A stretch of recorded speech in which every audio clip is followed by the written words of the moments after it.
இரட்சகருமாகிய இயேசு கிறிஸ்துவின் நாமத்தினால் மீண்டும் உங்கள் ஒவ்வொருவரையும் வாழ்த்துகிறேன். இந்த நாளிலும் வேதத்திலிருந்து ஆலோசனைக்காக தெரிந்து கொள்ளப்பட்ட வசனமானது முதல் சங்கீதம் 2-3 வசனங்களை நான் வாசிக்கிறேன். கர்த்தருடைய வேதத்தில் பிரியமாயிருந்து இரவும் பகலும் அவருடைய வேதத்தில் தியானமாய் இருக்கிற மனுஷன் பாக்கியவான்.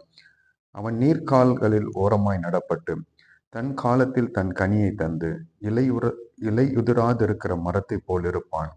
அவன் செய்வதெல்லாம் வாய்க்கும். இந்த சங்கீதத்திலே நாம் வாசிக்க முடிகிறது, நாம் செய்கிற காரியங்கள் எல்லாம் வாய்க்க வேண்டும் என்றால், நாம் எடுக்கிற பிரயாசங்கள் எல்லாம் கைகூடி வர வேண்டும் என்றால், ஆண்டவர் இந்த இடத்துல ஒரு வழியை நமக்கு காண்பிக்கிறார். நீ எதையெல்லாம் செய்கிறாயோ அதை நான் வாய்க்க பண்ணுவேன். அதற்கு நாம் செய்ய வேண்டியது என்னவென்றால், இந்த வசனம் சொல்லுகிறது, 2வது வசனம், கர்த்தருடைய வேதத்தில் பிரியமாயிருந்து இரவும் பகலும் அவருடைய வேதத்தில் தியானமாய் இருக்கிற மனுஷன் பாக்கியவான். நாம் செய்கிற காரியங்கள் எல்லாம் வாய்க்க வேண்டும் என்றால், ஆண்டவர் இந்த இடத்துல ஒரு நிபந்தனையை நமக்கு கொடுக்கிறார். அது என்ன நிபந்தனை என்றால், அவருடைய வேதம், கர்த்தர் நமக்கு எழுதி கொடுத்த இந்த அவருடைய சத்திய வசனங்களை இரவும் பகலும் நாம் தியானிக்க வேண்டும். அது எப்படி தியானிக்க வேண்டும் என்றால், தியானிப்பதற்கு முன்பதாக அந்த வேதத்தில் பிரியமாய் இருக்க வேண்டும். எந்த ஒரு மனிதன் வேதத்தில் பிரியமாய் இருக்கிறானோ அவன் வேத வசனத்தை தியானிப்பான். நாம் முதலாவது தியானிப்பதற்கு முன்பதாக நாம் வசனத்தின் மீது நமக்கு ஒரு வாஞ்சி இருக்க வேண்டும். வசனத்தின் மீது ஒரு பிரியம் இருக்க வேண்டும். வசனத்தின் மீது ஒரு நேசம் இருக்க வேண்டும். அப்படி யாரெல்லாம் வசனத்தின் மீது ஆசையும் வசனத்தின் மீது பிரியமும் இருக்கிறதோ அவர்கள் என்ன செய்வார்கள்? வேதத்தை இரவும் பகலும் தியானிப்பார்கள். இந்த வசனம் எங்கே இருக்கும் பொழுது நாம் தியானிக்க முடியும்? நம்முடைய வாழ்க்கையில இந்த வசனம் எங்கே காணப்பட வேண்டும்? உபாகமத்தின் புத்தகம் 6வது அதிகாரம் 6வது வசனம் இப்படியாய் சொல்லுகிறது, இன்று நான் உனக்கு கட்டளையிடுகிற இந்த வார்த்தைகளை உன் இருதயத்தில் இருக்க கடவது. ஆண்டவராகிய கர்த்தர் கொடுக்கிற வார்த்தைகள் நம் இருதயத்திலே காணப்பட வேண்டும். நம்முடைய இருதயத்திலே வார்த்தைகள் தங்கி இருக்கும் என்றால், இருதயத்தின் நிறைவுகள் தான் நம் வாயிலே நாம் பேசுகிறோம்.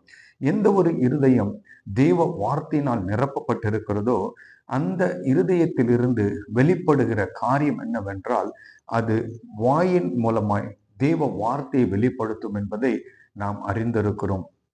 என்னை கேட்கிற தேவ ஜனமே, நாம் நம்முடைய வாழ்க்கையில எடுக்கிற பிரயாசங்கள் அநேக முறை தோல்வியில முடிகிறதை நாம் பார்க்கிறோம். ஏன் ஆண்டவர் தோல்வியில முடிய செய்கிறார்? இங்கு வசனம் சொல்லுகிறது, நான் அதை வாய்க்க பண்ணுவேன் என்று ஆண்டவர் சொல்லுகிறார். ஆண்டவர் வாய்க்க பண்ணுவேன் என்று சொன்னார், நிச்சயமாய் அது வாய்க்க பண்ணுவார். அப்போ ஆண்டவர் வாய்க்க பண்ண வேண்டும் என்றால் நாம் எடுக்கிற பிரயாசங்கள், நாம் செயல்படுகிற செயல்கள் எல்லாம் நமக்கு வெற்றியை கொடுக்க வேண்டும் என்றால், ஆண்டவர் சொல்லுகிற காரியம் என்னவென்றால், இரவும் பகலும் வேதத்தில் பிரியமாயிருந்து அதை நாம் தியானிக்க வேண்டும்.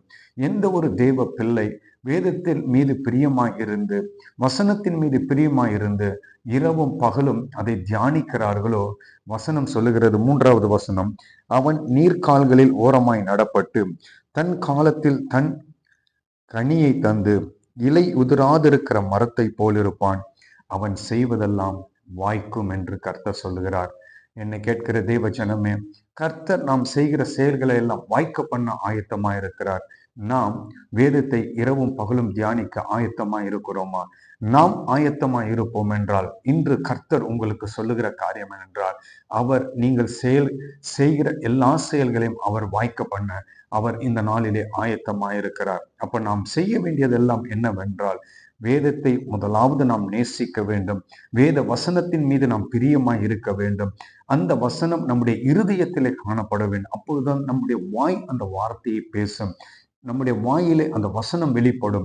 அப்ப நாம் காத்து கொள்ள வேண்டிய இடம் எங்கே என்றால், அது இருதயத்திலே காத்து கொள்ளப்பட வேண்டும்.